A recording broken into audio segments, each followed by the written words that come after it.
Assalamualaikum warahmatullahi wabarakatuh. Menguak kehidupan yang ada dan kita kaitkan dengan wahyu dan juga sunnah Rasulullah. Ini menjadi khas dari kita di Berita Islami Masa Kini. Kali ini bersama saya Saru Gunawan. Ya, dan saya Zaskia Meka. Dan kita punya berita yang sangat menarik sekali. Seperti berita kita yang pertama ini, pernah terbayang nggak sih pemirsa kenapa disebut, ada satu tempat disebut dengan Laut Merah? Ya nggak sih? Saya dulu penasaran banget, apakah airnya berwarna merah atau apa gitu? Apa karena ceritanya dulu banyak yang terbunuh di situ? Oke, kalau gitu kita langsung lihat aja ya. Makanya langsung saja kita saksikan Menguak Rahasia Laut Merah, tayangan berikut ini.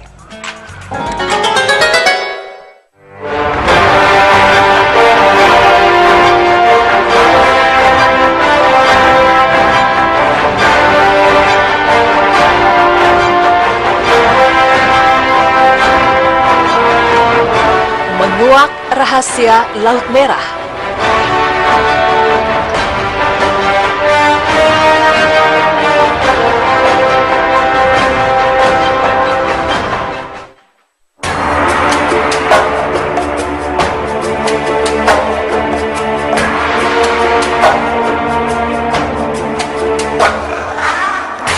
Pemirsa beriman, selain laut mati dan laut hitam, terdapat pula laut yang tidak kalah mengandung misteri yang disebut dengan Laut Merah.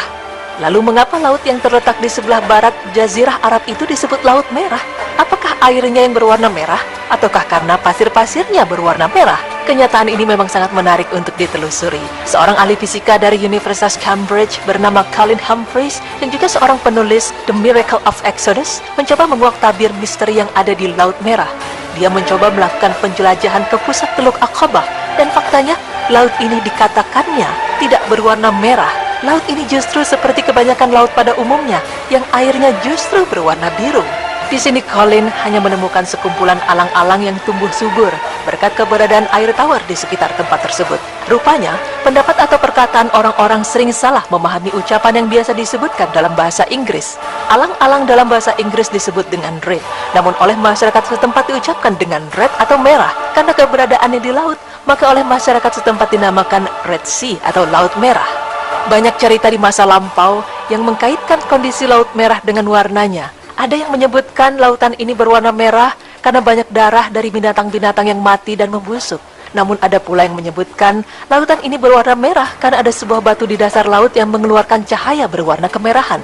Terdapat pula penjelasan-penjelasan ilmiah yang menyebutkan bahwa warna merah di permukaan muncul akibat Trichodesmium erythraeum yang berkembang. Ada juga yang menjelaskan bahwa namanya berasal dari gunung kaya mineral yang ada di sekitarnya yang berwarna merah. Penjelasan terbaru tentang penyebab merahnya warna air di laut ini adalah ketika musim panas datang, sebagian laut merah akan nampak benar-benar merah. Dan hal ini terjadi karena di bawah laut ini terdapat jutaan ganggang, plankton, dan kuda laut yang memiliki warna merah. Alhasil, warna air yang sebenarnya bening pun tentu akan terlihat merah. Sama halnya seperti kolam renang yang airnya terlihat biru atau hijau karena lantai dasarnya berwarna demikian.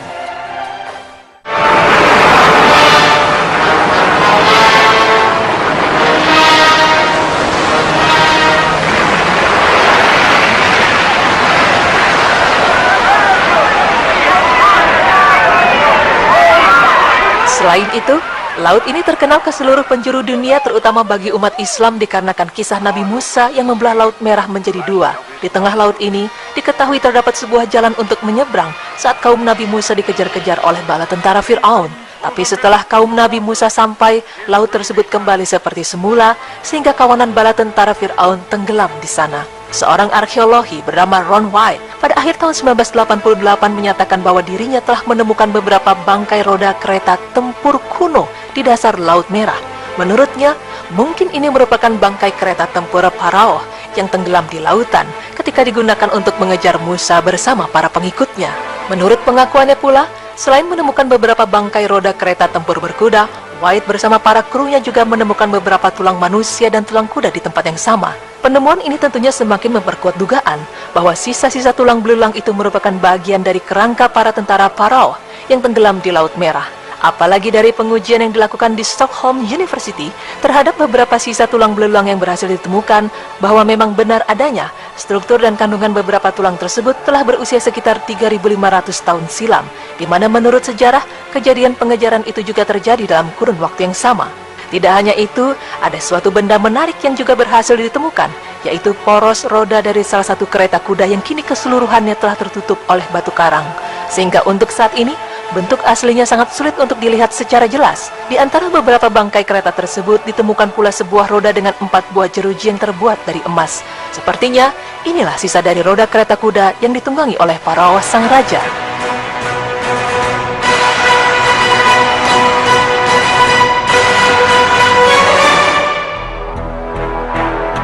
Dalam hal ini, mungkin Allah Subhanahu wa Ta'ala sengaja melindungi benda ini untuk menunjukkan kepada kita semua bahwa mukjizat yang diturunkan kepada para nabinya merupakan suatu hal yang nyata dan bukan merupakan cerita karangan belaka.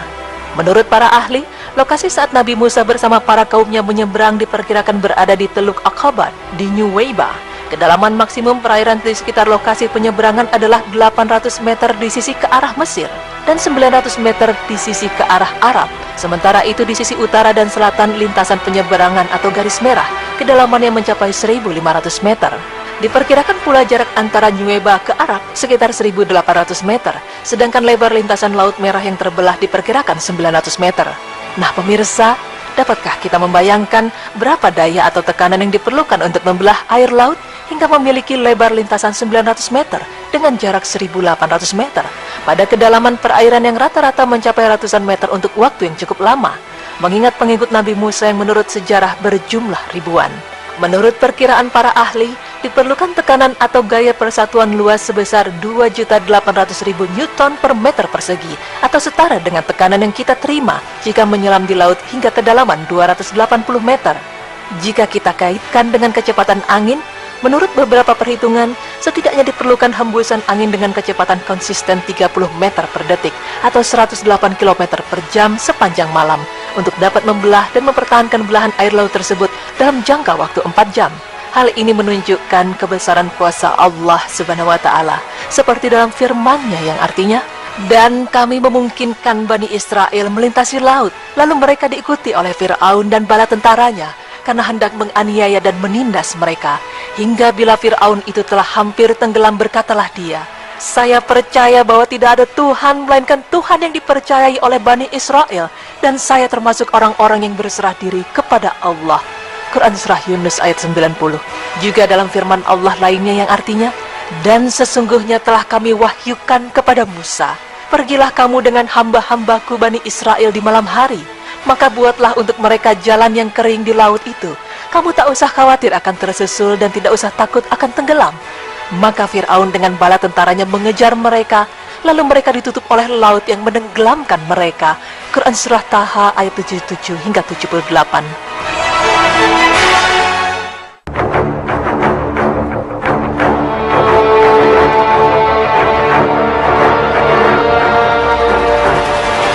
Setelah membahas mengenai penemu kereta Fir'aun di Laut Merah, serta lokasi di mana Nabi Musa alaihissalam bersama para kaumnya menyeberangi Laut Merah, terdapat pula simulasi terbelahnya Laut Merah yang dilakukan oleh ilmuwan berdasarkan hukum fisika.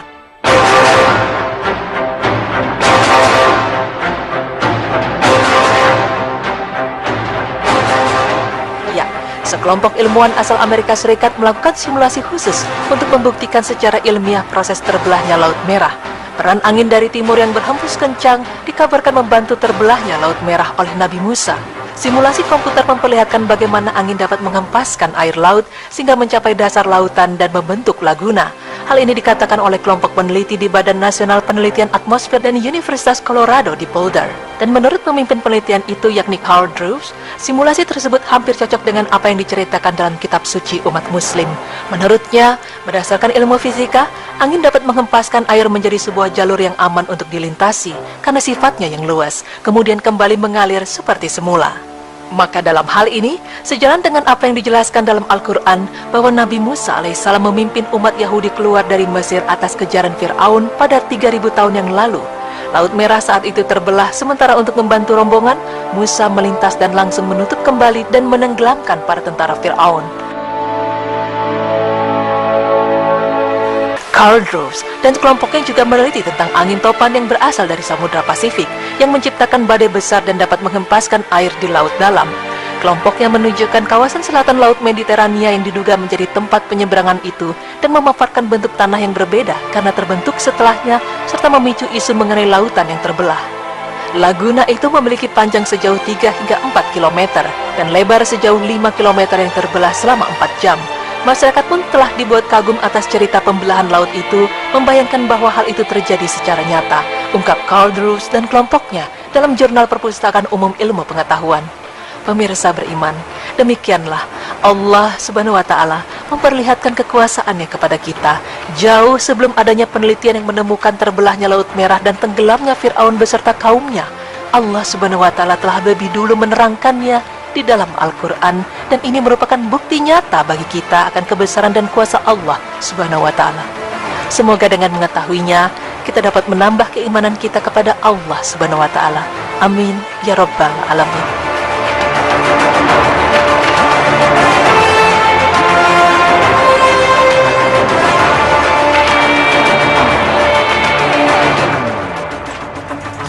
Ya baik, maha benar Allah dengan segala firman-Nya ya pemirsa. Tadi kita lihat bahwa kita sebagai umat muslim sangat mengenal kisah tentang Laut Merah dengan ketika Nabi Musa itu membelah lautannya dan menyelamatkan pasukan Islam dari Raja Fir'aun dan pasukannya juga. Dan ternyata tadi kita lihat beritanya banyak pembuktian-pembuktian dari ilmuwan yang membenarkan kayak memang ada memungkinkan karena menemukan poros roda dan roda bekas zaman dulu sekali. Betul, dan semoga dengan tayangan tadi menambah keyakinan kita, ya, keimanan kita kepada Allah Subhanahu wa Ta'ala. Ini kuasa Allah ya. Dan untuk jamaah umroh sering nanya ya, mana kok lautnya nggak merah, kok biru? Langitnya biru. Lautnya biru. Iya, dan ternyata itu kisahnya. Iya betul. Dan kenapa lautnya merah? Karena ternyata di dalam laut situ terdapat banyak sekali ganggang, plankton, dan kuda laut yang berwarna merah. Makanya kadang kalau lagi summer itu terlihat sangat merah. Betul. Baik, dan pemirsa, dari kisah Nabi Musa tadi yang tertutup oleh laut kembali itu kan bisa jadi korban-korbannya dari para pengikut Fir'aun. Betul banget. Nah baik pemirsa, setelah ini kita punya pembahasan yang menarik sekali. Mau coba diet dan mau tahu gimana sih cara dietnya Rasulullah. Setelah ini kita akan membahas, oleh karena itu jangan kemana-mana, tetap di Berita Islami Masa Kini. Allahu Akbar.